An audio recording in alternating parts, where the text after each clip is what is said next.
Shema everyone and welcome back to Who News, a monthly interactive series bringing you updates and reaction from the world of Doctor Who, as well as various subsections that you can get involved with. So before we start, be sure to check out our social media, and if you want to support our channel, you can tip us on coffee at coffee.com/skybotfilm.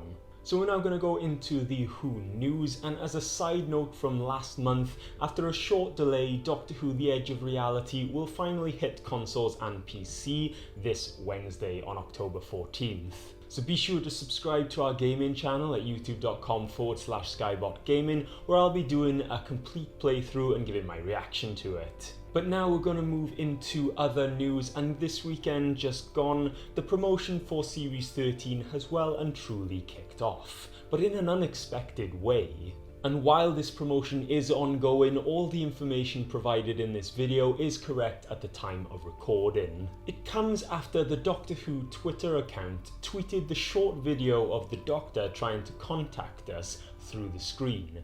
This short video was seen throughout the week on BBC One after various programmes. Can you hear me?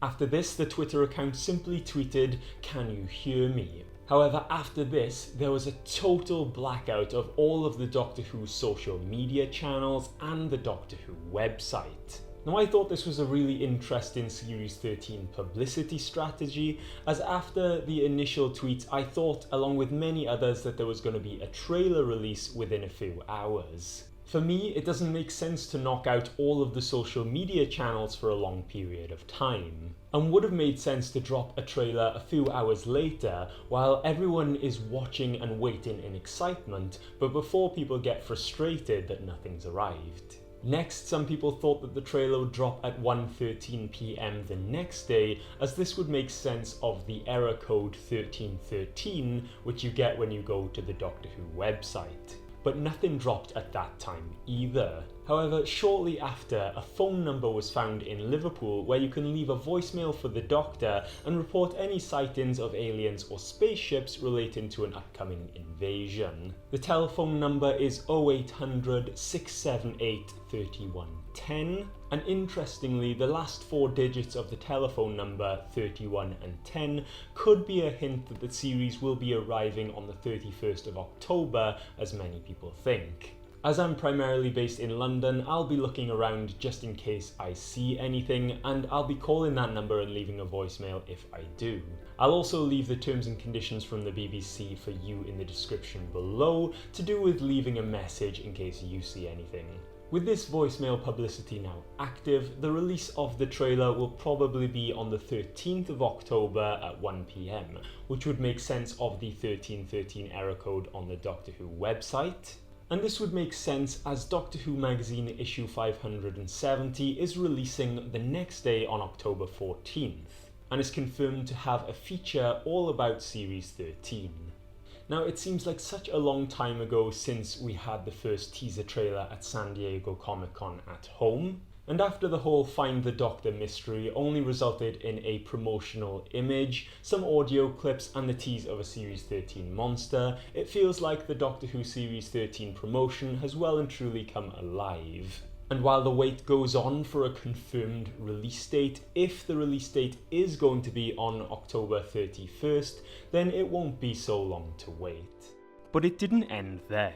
At 6:45 on Saturday, when I was already editing this month's Who News, the Doctor Who Twitter came back alive. 2 Twitter posts confirmed that Series 13 would have the title Flux, and would premiere, as everyone thought, on the 31st of October. This information came with some stunning promotional art and a short 20-second clip of the Doctor warning us. And while I'm really happy to have the air date and I'm intrigued by the title Flux, I did think it was a little bit anticlimactic not to have the trailer. That being said, I'm really excited for the series' return. And when Series 13 does return to our screens, I will be doing a weekly review series, so be sure to stay tuned for that, leave comments and we can have a discussion about the series there. In other news, it has now been confirmed that Russell T Davies will be returning as Doctor Who showrunner after Jodie Whittaker and Chris Chibnall leave the show in 2022. Now, I did a quick video of this when the news dropped with a few thoughts, and I asked you what your thoughts were about Russell T Davies returning to the show. And we're now going to take a look at these on the Time-Space Visualiser. This first comment is from Arcadia Soldier, and they say, Russell T Davies mentioned once that Doctor Who should be an expanded universe with many TV spin-offs. Now that he is showrunner, we can only expect more content. And I totally agree with you. This is something that I'm really looking forward to see happening. And with Bad Wolf Productions producing the series, it's no longer solely a BBC Studios production. So they'll probably have a lot more freedom to do the spin-offs that they want to do. This next comment is from James Levy, who says, I'm happy he's coming back as the showrunner. He'll make Doctor Who better again. I hope he'll cast Robert Carlyle or Michael Sheen or Tom Ellis as the next Doctor. I'm really happy that he's returning as well, and I can only hope that he'll write for Michael Sheen as the 14th Doctor. As I mentioned before, Michael Sheen I think would be a great choice, and with Russell T Davies' writing, I think he'd be an excellent Doctor. Here's hoping that the 60th anniversary year will be a great year for Doctor Who, and it's worth noticing that in the press release they said that he will be taking charge of the 60th anniversary celebrations. And while they didn't confirm a single 60th anniversary special, it's interesting and exciting to know that maybe they have extra plans for the 60th anniversary celebrations in general, which he'll take charge of. We're now going to go into the Monster of the Month section, and Doctor Who is known for its various Monsters of the Week, and this is the section where we celebrate all the various villains and one-and-done monsters from throughout the show's history. Each month I'll give a ribbon to one monster to elevate their lowly status from Monster of the Week to that of Monster of the Month. Then at the end of 12 months, each of the 12 Monster of the Month will have a chance to win the lucrative Monster of the Year, and this will be voted for by you. And this month I'm going to be talking about Vaga plants. First appearing in the episode Mission to the Unknown, and then again in the Daleks Master Plan. These deadly plants are native of the planet Skaro and have the ability to poison others using their thorns, turning humans into vicious Vaga creatures. Beyond this, Vaga plants appeared in the Doctor Who adventure game titled City of the Daleks. In this game, the Vaga plants had a very different design for the player to avoid during gameplay. Stop. That's a Vaga plant over there. These vines have a deadly sting. To get past, we'll have to time it carefully. More recently, it was speculated that a Vaga plant was being held in the prison facility that the Doctor found herself in during Revolution of the Daleks.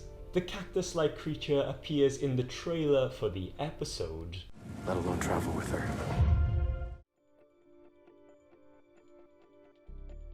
And this is interesting to me because Vaga plants haven't appeared in an episode of Modern Doctor Who, but it wasn't featured in that episode either. And if this was a Vaga plant, then they designed it for Modern Doctor Who only to be used as a cameo. It would be interesting to see if this design is used for an episode in the future, but we'll have to wait and see.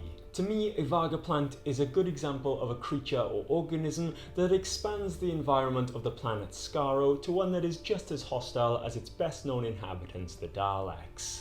So congratulations to the Vaga plant, which has been awarded Monster of the Month for being the most difficult cactus to look after. Unless you have a space prison. We're now going to move into the biggest library in the universe, where I talk about how to experience Doctor Who content for free. And if I've piqued your interest with the Vaga plant feature, then look no further than the recreated episode of Mission to the Unknown that is available on the Doctor Who YouTube channel whenever it returns for free. The episode is a one-part, self-centered story that acts as a prequel to the Daleks Master Plan, another mostly missing story. It's also technically the first Dr. Light episode and was recreated by students, staff and graduates from the University of Central Lancashire. It's definitely worth a watch, as out of all of the missing episodes of Doctor Who, it's the only one that's been recreated in live action, with all the rest being animated or being in telesnap format featuring the original surviving audio. Because of its standalone nature, it's quite possible that it was the only choice for a remake in this way. Perhaps they will animate the episode again, perhaps with an animation of the Daleks' master plan, but this short episode is a good one to include if you're rewatching classic Doctor Who. So that's all I've got time for this month. Thank you very much for watching. Be sure to stay tuned for more Doctor Who videos by clicking that like and subscribe buttons. Check out our social media and also visit our gaming channel where I will be playing Doctor Who: The Edge of Reality this week. If you want to support our channel, you can do so by going to coffee.com/skybotfilm, where you can leave us a small tip. Once again, thanks very much for watching, and I'll see you next time. Bye!